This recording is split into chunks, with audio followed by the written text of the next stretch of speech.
Two groups of overweight adults spent 10 weeks drinking sweetened beverages that supplied a full quarter of their daily calories. One group's drinks were sweetened with glucose. The other group's drinks were sweetened with fructose. By the end of the study, both groups had gained essentially the same amount of body weight. The scale, in other words, told an identical story for both.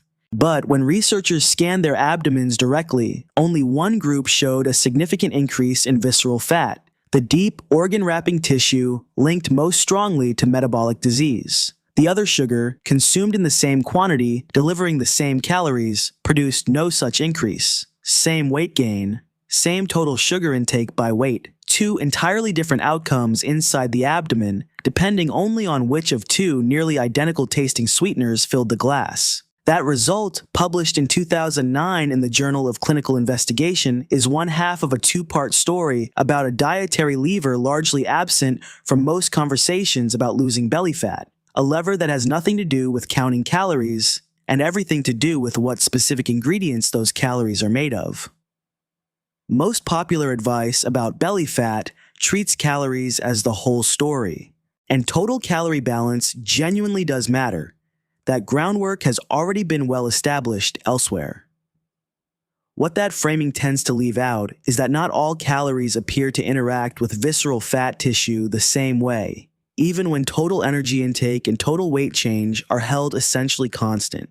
The fructose study is the clearest possible illustration of that gap, because its entire design was built to isolate exactly this question, holding calories and weight gain equal between groups while changing only the type of sugar consumed. The explanation traces back to a quirk of human metabolism most people never encounter outside a biochemistry textbook. Glucose, the simple sugar the body uses as its primary fuel, can be taken up and used by essentially every tissue in the body. Muscles, the brain, organs, throughout the system all draw on it directly. Fructose can't. It's processed almost exclusively by the liver, which has no real use for large quantities of it arriving all at once, and responds by converting much of that fructose into new fat through a pathway called de novo lipogenesis, literally, the creation of new fat from scratch, built directly from sugar rather than deposited from dietary fat itself. The 2009 trial measured this pathway directly and found it activated specifically in the fructose group, alongside rising triglycerides and declining insulin sensitivity, none of which showed up to the same degree in the glucose group drinking the same number of calories. Visceral fat, sitting in close physical proximity to the liver and receiving much of its metabolic traffic, appears to be a preferred destination for at least some of this newly manufactured fat. This isn't a reason to treat all fruit as dangerous, and it's worth being explicit about why, because the mechanism described here applies specifically to concentrated fructose, delivered without the surrounding structure whole food provides. The beverages in the 2009 study delivered pure fructose in liquid form, rapidly and in isolation, the kind of exposure found in sodas, many fruit-flavored drinks, and a wide range of foods sweetened with high fructose corn syrup, sucrose, or other refined sugar sources rather than in a piece of actual fruit. Whole fruit arrives packaged with fiber, water, and a matrix of plant cells that slows digestion and blunts the kind of rapid metabolic surge the study's beverages were specifically designed to deliver. Which brings the investigation to the second half of this story, and to a nutrient that appears to move visceral fat in the opposite direction, through an entirely separate mechanism. It's also worth pausing on how unusual it is for a single nutrient to show this specific a signature in controlled research. Most dietary interventions produce broad, somewhat diffuse effects. A general shift in weight, a general shift in blood lipids, changes that are real but hard to attribute cleanly to any one ingredient. The 2009 trial's design specifically ruled out the two most obvious alternative explanations. It wasn't that the fructose group simply ate more or exercised less. Both groups were matched on total caloric intake and gained statistically indistinguishable amounts of weight. And it wasn't a generic sugar is bad effect, since the glucose group, consuming an equivalent quantity of a different simple sugar, showed a distinctly different metabolic response. The visceral fat increase tracked one specific molecule and one specific downstream pathway, isolated cleanly enough that the researchers could point to hepatic fat synthesis as the mechanistic bridge between what someone drank and where, specifically, new fat ended up being stored. This liquid versus solid distinction matters beyond just fructose specifically, and it connects to a broader pattern researchers have noted in how the body processes calories delivered as beverages compared to the same calories delivered in solid food. Liquid calories tend to bypass much of the satiety signaling that solid food triggers. Chewing, stomach distension, and the slower digestive transit of solid meals all contribute to a sense of fullness that sweetened beverages largely skip past, meaning the same number of calories consumed as a drink tends to be compensated for less at subsequent meals than if those calories had arrived on a plate. That's a separate mechanism from the fructose-specific liver pathway described above, but it likely compounds with it in the real world. A sweetened beverage delivers concentrated fructose with unusual metabolic directness, and does so in a format the body is comparatively poor at accounting for afterward. A combination that may partly explain why sugar-sweetened beverages in particular keep surfacing across multiple, independent lines of nutrition research as a specific target for reducing visceral fat, distinct from sugar or calories in general. In a 5-year longitudinal study published in the journal Obesity, researchers tracked over 1,100 adults, measuring their diet, activity levels, and abdominal fat with CT scans at the beginning and end of the study period. The finding that emerged was specific enough to isolate one nutrient's effect from the broader noise of overall diet quality. For every additional 10 grams of soluble fiber a person ate per day, their visceral fat accumulation over the following 5 years dropped by roughly 3.7%. Total dietary fiber, lumped together, didn't show nearly as clean a signal. The effect was specifically tied to the soluble fraction, the type of fiber found concentrated in foods like oats, beans, apples, and other fruits and vegetables, which dissolves in water to form a thick gel-like substance in the digestive tract. And notably, that protective association applied specifically to visceral fat. The same soluble fiber intake showed no meaningful relationship with subcutaneous fat, the layer just beneath the skin, a mirror image, in a sense, of the fructose finding, where one specific dietary component moved one specific fat depot without touching the other. The proposed mechanism behind soluble fiber's effect runs through a few interconnected pathways rather than one single switch. The gel-forming property of soluble fiber slows gastric emptying and blunts the speed at which glucose enters the bloodstream after a meal, producing a gentler insulin response than the same meal would trigger without it. Relevant because chronically elevated insulin is itself associated with increased fat storage, including in visceral depots. Soluble fiber also increases satiety, meaning it tends to reduce how much a person eats afterward, an indirect but real contributor to lower overall energy intake over time. And a newer, less fully mapped line of research points toward the gut microbiome. Soluble fiber serves as fuel for specific bacterial populations in the colon, which fermented into short-chain fatty acids, compounds increasingly understood to interact directly with fat tissue metabolism and inflammatory signaling throughout the body, in ways researchers are still working to fully characterize. The original study's authors were candid about this uncertainty, noting at the time that while the fiber-obesity relationship had been extensively studied in general, the specific pathway connecting fiber intake to visceral fat deposition in particular remained genuinely unclear even as the association itself held up clearly in the data. To put the 10-gram figure in concrete terms, since it's easy to read as an abstract number without a clear sense of what it actually requires.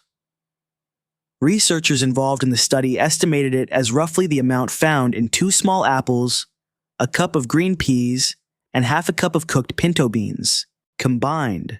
A real but not extreme addition to a typical daily diet, achievable through ordinary whole foods rather than a specialized supplement regimen.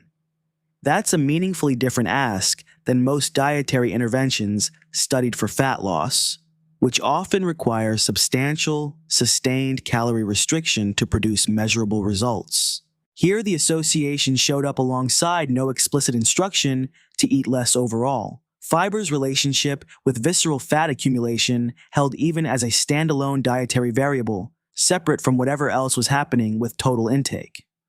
What makes these two findings worth presenting together, rather than as two disconnected facts, is what they jointly suggest about the limits of thinking about belly fat purely in terms of total calories. The fructose trial demonstrated that increasing intake of a specific compound can expand visceral fat without any additional weight gain, beyond what an equally caloric alternative produced. The fiber study demonstrated, from the opposite direction, that increasing intake of a different specific compound is associated with reduced visceral fat accumulation over years, independent of the broader dietary pattern surrounding it. Neither finding argues that calories don't matter. Both studies were conducted against a backdrop where overall energy intake was still the dominant driver of total body weight. What they argue together is that visceral fat specifically appears sensitive to the composition of a diet in ways that go beyond the raw calorie count, responding to particular nutrients through particular metabolic pathways that a simple eat less framework doesn't capture. It's worth being precise about what level of confidence this evidence actually supports, because the two studies sit at different points on the ladder of scientific certainty, and conflating them would overstate the case. The fructose research is a controlled, randomized trial, a strong design for establishing that the sugar itself, not some other factor, caused the visceral fat difference between groups. The soluble fiber research is observational, tracking real people's self-reported diets over 5 years, rather than randomly assigning them to eat more or less fiber. A design that can reveal strong, consistent associations, and this one has been noted by researchers as one of the more specific and well-replicated findings in this area, including in more recent large population studies using National Health Survey data that found a similar relationship between fiber intake and visceral fat volume.